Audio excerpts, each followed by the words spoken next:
इस सादगी भरे मक्खन से मुलायम ताज़े नारियल बर्फी के साथ आपका हर्षरति रेसिपीज में तहे दिल से स्वागत है। नारियल की बर्फी अपनी सादगी और स्वाद की वजह से ज़्यादा पसंद की जाती है। इसे बनाने के बहुत से तरीके हैं, लेकिन हम आज इसे सबसे सरल तरीके से बनाएंगे ताकि कोई भी इसे बड़ी आसानी से बनाकर इसके सादगी भरे स्वाद का आनंद ले सके। नारियल की बर्फी एक ऐसी रेसिपी है जिसे कम से कम सामग्री से तैयार किया जा सकता है, फिर भी इसका स्वाद लाजवाब होता है। ताज़ी नारियल की बर्फी बनाने के लिए हमने यहाँ एक ताज़ा नारियल लिया है। नारियल को शेल से अलग कर लिया है। अब इस सफ़ेद भाग के ऊपर ये हल्का भूरा फाइबर यानी जो छिलका होता है उसे सब्जियों का पीलर या चाकू की सहायता से, जैसे हम आलू के छिलके उतारते हैं वैसे इन छिलकों को भी उतार लेते हैं। वैसे तो इन छिलकों के साथ भी ये बर्फी बनाई जा सकती है, उससे स्वाद में तो कोई फर्क नहीं पड़ेगा, लेकिन दिखने में ये बर्फी थोड़ी सी अनाकर्षक लगेगी, बाकी कुछ नहीं। आप इस छिलके में लहसुन, मिर्ची और नमक डालकर इसकी सूखी चटनी बनाकर खाने में उपयोग कर सकते हैं।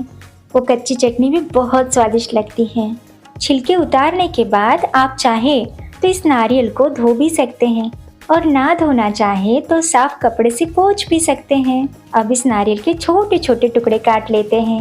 ये नारियल अंदर से बहुत सॉफ्ट होता है, इसीलिए इसके टुकड़े बनाना बहुत आसान होता है। वैसे तो हमें इस नारियल को मिक्सी में ही पीसना है, लेकिन इस तरह से टुकड़े कर कर अगर हम पीसेंगे तो पीसने में आसानी होती है।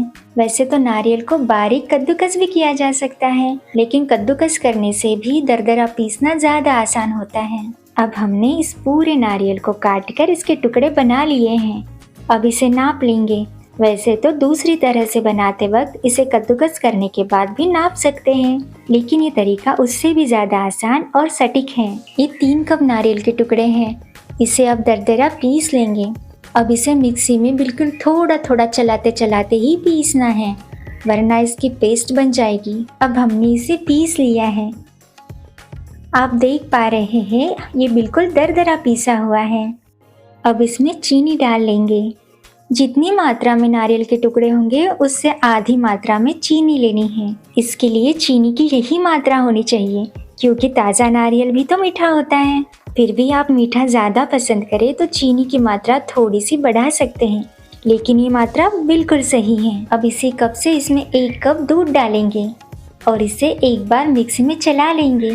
इसमें दूध और चीनी डालने के बाद इस मिश्रण को सिर्फ एक बार हल्के से चलाना है। इसे पीसने के बाद आप देख पा रहे हैं कि इसकी पेस्ट नहीं बनी, ये बिल्कुल दरदरा ही है। बिल्कुल इसी तरह दरदरा ही इसे रखना है। अब कढ़ाई में थोड़ा सा घी डालेंगे और इसे इस तरह फैला लेंगे। अब इसमें जो मिश्रण हमने तैयार करके रखा है इसे डाल देंगे और इसे चम्मच से स्टर करते करते ही पकाएंगे। इस वक्त हमें गैस की फ्लेम को मीडियम ही रखना है। हमने यहाँ इसे पकाने के लिए नॉन स्टिक कढ़ाई ली है, और आप नॉनस्टिक में नहीं बना रहे हैं तो इसे कंटिन्यू स्टर करते रहें। अगर इसे कंटिन्यू स्टर करते हुए ना पकाया जाए तो बर्फी का कलर भी चेंज हो जाएगा और इसकी टेस्ट भी बिगड़ जाएगी। आप चाहे तो इस नारियल के मिश्रण में इस वक्त खोया या कंडेंस्ड मिल्क भी डाल सकते हैं, लेकिन सच पूछे तो ये वैसे ही बहुत स्वादिष्ट लगती है। हमें इसे तब तक ही चलाना है जब तक नारियल, दूध और चीनी को अच्छे से सोख ले और ये मिठाई अच्छे से जमकर तैयार हो जाए। 2 सितंबर को विश्व नारियल दिवस मनाया जाता है। नारियल को सुपर फूड भी कहा जाता है। इसका वैज्ञानिक नाम कोकस न्यूसीफेरा है। इस मिश्रण को पकाने के लिए सिर्फ 5 मिनट लगते हैं। आप देख सकते हैं कि इस मिश्रण का सारा अतिरिक्त चिपचिपापन खत्म हो चुका है। इसे पूरी तरह से समझने के लिए हाथ को पानी से थोड़ा सा गीला करके इसमें से थोड़ा सा मिश्रण हाथ में लेकर उंगलियों से इसको इस तरह गोल करके देखें। ये उंगलियों को ना चिपकते हुए आसानी से गोल बन जाए तो समझ लीजिए कि ये मिश्रण बर्फी बनाने के लिए तैयार है। अब हम इसमें थोड़ी सी इलायची पाउडर डालेंगे। इसे डालना ऑप्शनल है। अब इस इलायची पाउडर को मिक्स कर लेंगे और गैस की फ्लेम ऑफ कर लेंगे। जो मोल्ड हमने पहले से ही बटर पेपर डालकर तैयार रखा था, अब उसमें ये गर्मा गर्म मिक्सचर डाल लेंगे और इस चम्मच से इसे प्लेन कर लेंगे। आप चम्मच की जगह कोई भी प्याला या स्क्रैपर या ऐसी कोई भी चीज जिसका सरफेस प्लेन हो ले सकते हैं। अब इस बर्फी को जमाने के लिए यानी आकार देने के लिए कोई अलग मोल्ड की जरूरत नहीं है।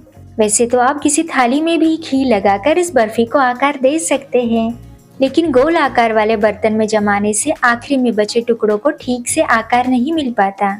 तो घर में रखा कोई भी मिठाई का डिब्बा या केक टीन लेकर उसमें बटर पेपर रखेंगे। बटर पेपर ना हो तो आप घी से भी ग्रीस कर सकते हैं। मिठाई के डिब्बे में भी बटर पेपर रखकर उसे घी से ग्रीस कर इस मिठाई को आकार दे सकते हैं। अब इस पर गार्निशिंग के लिए पिस्ता डालेंगे और इसे चम्मच से प्रेस करेंगे ताकि ये पिस्ता इस पर सेट हो जाए। आप इसे गार्निश करने के लिए केसर, पिस्ता, नारियल, चुकंदर के लच्छे, बादाम या चांदी का वर्क का भी प्रयोग कर सकते हैं। और आप ना चाहे तो इसमें से कुछ भी ना डालें, फिर भी ये बर्फी सुंदर और स्वादिष्ट ही लगेगी।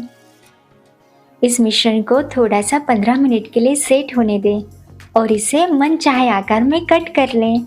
आपको जो पसंद हो वो आकार आप इसे दे सकते हैं। ये मिश्रण ज़्यादा ठंडा हो जाने के बाद ये अच्छे से कट नहीं हो सकता, इसलिए 15 मिनट बाद ही इसे कट कर लेना है। अब इसे 1 घंटे के लिए ठंडा होने देंगे। अगर जल्दी हो तो इसे 15 मिनट के लिए फ्रिज में रख दें और निकाल लें। अब ये बर्फी अच्छे से सेट हो चुकी है। आप देख पा रहे हैं ये अपने आप अलग हो चुकी है। इसे दोबारा कट करने की जरूरत नहीं पड़ी। अब इस पर केसर के दूध में भिगोए हुए धागे डालेंगे और इसे गार्निश कर लेंगे। अब हम इसे जैसे चाहे वैसे सर्व कर सकते हैं। आप इस बर्फी का आकार मोटा भी रख सकते हैं और पतला भी। आप जैसे चाहे उस आकार में इसे बना सकते हैं। अब ये बर्फी तोड़ कर देखते हैं। अंदर से ये बर्फी मक्खन की तरह पूरी मुलायम है। ये बर्फी पूरी तरह से ड्राई नहीं हुई है। जब ये पूरी तरह से ड्राई हो जाती है ना, ये पूरी तरह से सादगी से भरी, सुंदर और सफ़ेद दिखती है। खाने में स्वादिष्ट, बनाने में सरल, ताज़े नारियल की बर्फी की रेसिपी अगर आपको पसंद आई हो तो इसे लाइक और शेयर करना ना भूलें। अगर आप इस चैनल पर नए हैं तो हर्षरति रेसिपीज चैनल को सब्सक्राइब करें। कमेंट्स के रूप में आपके सुझाव और सराहना का हमें इंतज़ार है। फिर मिलेंगे एक नई रेसिपी के साथ। आपके हर्षरति।